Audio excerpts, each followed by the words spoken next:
Welcome to part one of our greenhouse project. We had a shed in the corner of our yard, but we are going to replace it with a greenhouse. We started by removing all of the stepping stones because we were going to redo the pathway and make it wider. We then put all of the rocks out of the way onto our patio and then removed the old weed barrier with Ollie's help, who was coming to stay for the weekend.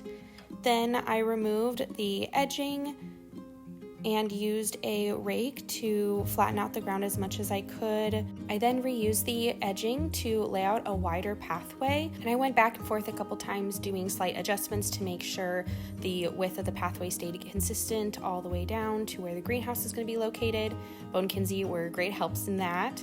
We then decided to do a thicker edging to match the rest of the yard. I trimmed away some of the overgrown hydrangeas just to get a better view of the pathway. While I worked on this, Ben replaced some of the planks in the fence that had molded at the bottom, and then we began laying out the weed barrier for the area where the greenhouse will sit.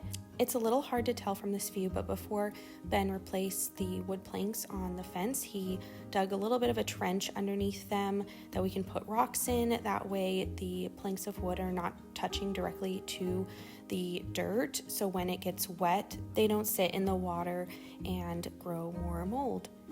So while I finish off this last panel of the weed barrier, Ben is just filling in that trench with those leftover rocks that we had removed from the pathway, and we'll be buying more rocks to replace those with the new pathway.